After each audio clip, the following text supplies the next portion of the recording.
Do you want to know how you can log into your ZF Payroll account? If yes, then this video is for you.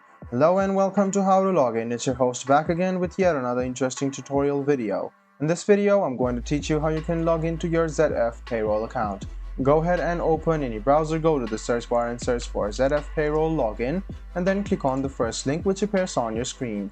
You can see that this is the portal where you can click login over here, and you can also click register if you don't have an account, and you can also reset your password from your ZF partner account. So let's go ahead and click login, and it will take you to the official login portal of ZF Payroll. In a while you can see that this page will load up, so the first step is to write down your email address or username. After you've written down your username or email address, go to the second box and write down your password. Check your password once, and if it's correct, click sign on.